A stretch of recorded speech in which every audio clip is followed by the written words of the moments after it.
សូម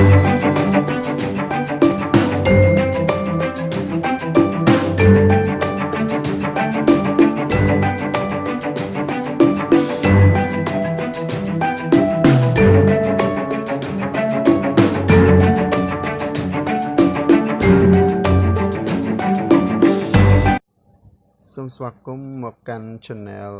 Kid Pepper Art ជួបជាមួយខ្ញុំបារាំង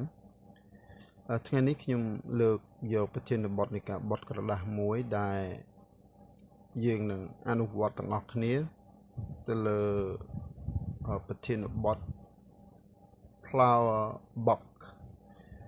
បាទខ្ញុំនឹងបត់របៀប Flower Box បែបនេះហើយយើងនឹងអនុវត្តទាំងអស់គ្នាចឹង let's go យើងបត់กระดาษទាំងអស់គ្នាណាមុននឹងបានជារូបរាងប្រអប់ផ្កាអញ្ចឹងខ្ញុំយកក្រដាសទំហំ A4 បាទនេះគឺជាក្រដាសទំហំ A4 ក្រដាសទំហំ A4 នេះខ្ញុំយកជារាងការ៉េវាមានទំហំ22សង់ទីម៉ែត្រគុណនឹង22សង់ទីម៉ែត្រអញ្ចឹងមុននឹងបានជា22សង់ទីម៉ែត្រតើយើងត្រូវធ្វើម៉េចអញ្ចឹងគឺខ្ញុំត្រូវធ្វើបែបនេះខ្ញុំត្រូវបត់វាបែបនេះមកបត់វាបែបនេះឲ្យស្មើជ្រុងទាំងអស់បាទខ្ញុំធ្វើបែបនេះហើយធ្វើថាអញ្ចឹងបន្ទាប់មកខ្ញុំយកកត្រៃកាត់វា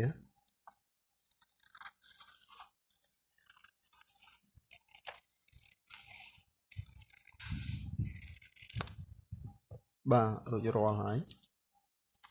អញ្ចឹងខ្ញុំបានក្រដាសជារាងទំហំ22សង់ទីម៉ែត្រគុណនឹង22សង់ទីម៉ែត្រ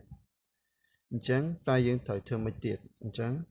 ខ្ញុំត្រូវធ្វើបែបនេះខ្ញុំយកជ្រុងម្ខាងមកដាក់នៅជ្រុងម្ខាងទៀតឲ្យស្មើគ្នាមកបាទឲ្យស្មើគ្នាបន្ទាប់មកទៀតខ្ញុំត្រូវបត់ជ្រុងខាងនេះមកខាងនេះបាទធ្វើដូចមិញអញ្ចឹង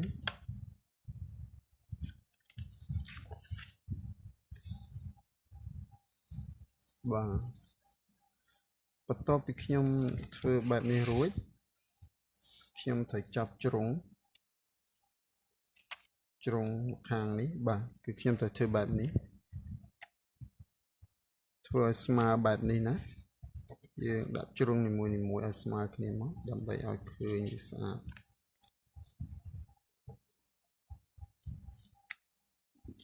វាដូចជាមូលដ្ឋានគ្រឹះមួយអញ្ចឹងកាលណាតែយើងចាប់វាអត់ស្មើទេអញ្ចឹងគឺ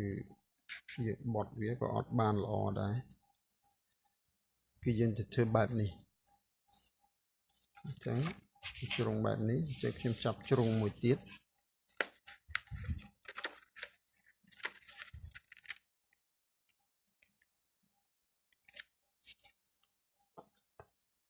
បាទបន្ទាប់ពីខ្ញុំធ្វើអញ្ចឹងរួចយើងឃើញមានស្នាមនៅលើกระดาษណាអញ្ចឹងស្នាមនៅលើกระดาษនេះគឺមានប្រយោជន៍ដែរនៅពេលដែលយើងបត់กระดาษនីមួយអញ្ចឹងខ្ញុំចាប់ផ្ដើមបត់ជ្រុងខាងនេះខ្ញុំបត់ជ្រុងខាងនេះមួយទៀតនេះមើល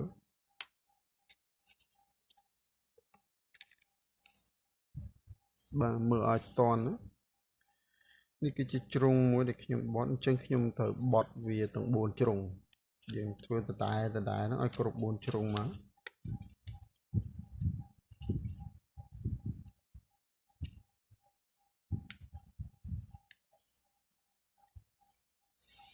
បាទជ្រុងទី2ជ្រុងទី3ខ្ញុំបត់វាឲ្យស្មើណាគឺយើងបត់វាឲ្យស្មើអញ្ចឹងត្រង់ចំណុចស្រួចនេះគឺយើងត្រូវមកយកមកប្រសពគ្នាត្រង់ចំណុចស្រួចនេះហើយយើងបត់វាធ្វើម៉េចឲ្យបានស្មើស្អាត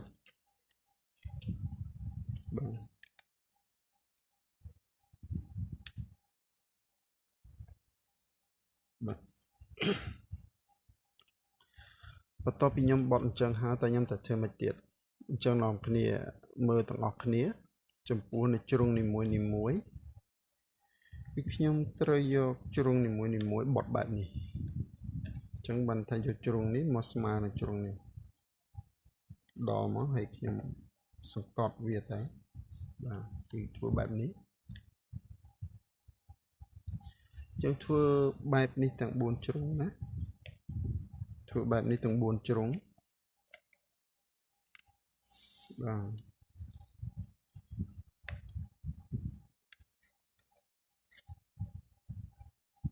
ធ្វើបែបនេះទាំង4ជ្រុងដោយជ្រុងនីមួយហ្នឹងយើងបត់វាឲ្យស្មើគ្នាបន្ទាប់ពីបានបែបនេះរួចខ្ញុំត្រឡប់กระดาษហ្នឹងដោយយកចាប់ជ្រុងនីមួយទាំង4ហ្នឹងខាងនេះម្ដងអញ្ចឹងវាអត់អីពិបាកទេវាងាយស្រួលនឹងចាំជ្រុងនីមួយគ្រាន់តែយើងបត់ដូចគ្នាបាទចាប់ជ្រុងវាមកទាំង4ជ្រុងហ្នឹងឲ្យស្មើគ្នាដូចយើងបត់ពីខាងដើមដែរពីដំបូងងាយស្រួលមែនតើណាក្នុងការធ្វើបត់ flower box អត់អីពិបាកទេបាទយើងចាប់វាស្អាតមកជ្រុងវាបាទចាប់វាស្មើស្អាតជ្រុងទាំង4បាទអញ្ចឹងគឺយើងធ្វើបានបែបនេះបាទមែនទេបានបែបនេះអញ្ចឹងតែយើងទៅធ្វើមិនទៀតអញ្ចឹងខ្ញុំត្រូវបត់ជ្រុងនេះអញ្ចឹងបានន័យថាសងខាងនឹងជាចេះណាមើលអត់តាន់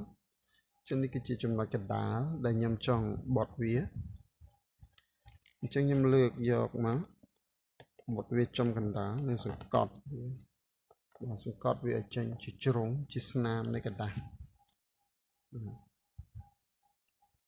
ស្នាមកណ្ដាលអញ្ចឹងខ្ញុំធ្វើវាដូចគ្នាធ្វើអញ្ចឹងបាទធ្វើទាំង4ជ្រុងណាគឺធ្វើទាំង4ជ្រុងវាសង្កត់វាមានស្នាមនៃកណ្ដាលទៅងាយស្រួលនឹងយើងបត់បន្តទៀត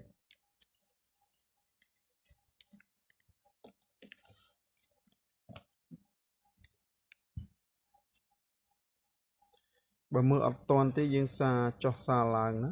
ទាំងអស់គ្នាគឺយើងមើលសារចុះសារឡើងទៅត្រង់ណាអត់តាន់យើងធ្វើវាមើលម្ដងហើយម្ដងទៀតទៅពីព្រោះអីគិតថាអត់ពិបាកទេគឺងាយស្រួលណាស់អញ្ចឹងបន្ទាប់ពីធ្វើបែបនេះរួចអញ្ចឹងខ្ញុំពលាកដាស់ពីជ្រុងម្ខាងជ្រុងបាទពីជ្រុងម្ខាងអញ្ចឹងជ្រុងខាងនេះខ្ញុំអត់ពលាទេខ្ញុំពលាតាពីជ្រុងនេះទេបន្ទាប់មកយើងឃើញស្នាមដែលយើងបត់មិញនេះបាទគឺស្នាមដែលយើងបត់មិញនេះអញ្ចឹងយើងបត់វាចូលគ្នាបត់វាចូលគ្នាអញ្ចឹងមកបន្ទាប់ពីយើងបត់វាចូលគ្នាហើយយើងពលាវាវិញបាទយើងពលាវាវិញហើយយើងចាប់ជ្រុងខាងនេះមើលណានេះគឺជាផ្កាជ្រុងគឺជាផ្កាបន្ទាប់មកខ្ញុំសង្កត់វាចូលបន្ទាប់មកខ្ញុំសង្កត់វាចូលបាទហើយខ្ញុំទាញវាបែបនេះ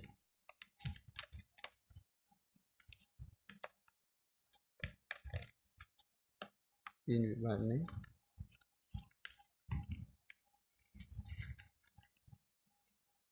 បាទសង្កត់វាចឹងបាទមើលតន់បែបនេះឲ្យខ្ញុំយកហើយខ្ញុំធ្វើបែបនេះសង្កត់បាទគឺបត់វាចូលតែម្ដងចូលស្មើស្អាតបាទគឺបែបនេះងាយណាស់ងាយអត់ពិបាកទេអញ្ចឹងជ្រុងខាងនេះគឺដូចគ្នាបាទអញ្ ចឹងគឺយើងសង្កត់វាចូលមកទាញនេះអបចូលគ្នាដាក់សង្កត់វាហើយ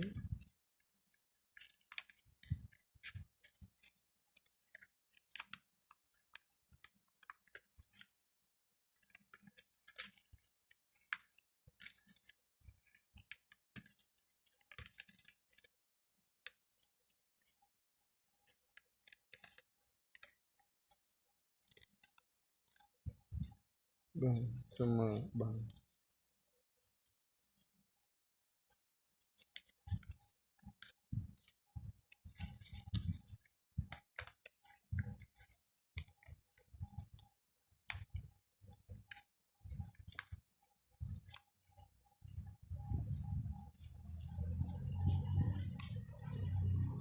បាទគឺរួចរាល់ហើយអញ្ចឹងយើងបាន flower box បាទគឺបែបនេះ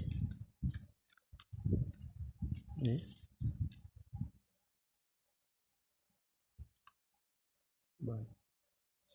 ចឹងសង្ឃឹមថាអ្នកទាំងអស់គ្នាតាមតននឹងអនុវត្តនៅផ្ទះទាំងអស់គ្នាណាមិនថាក្មេងៗឬក៏យុវវ័យយើងអាចអនុវត្តបានទាំងអស់គ្នាអរគុណในការតាមដានសូមកុំភ្លេចចុច subscribe like comment share and click the bell ដើម្បីបន្តនៅទស្សនានៅវីដេអូថ្មីៗតទៅទៀតណាអរគុណច្រើនបាយ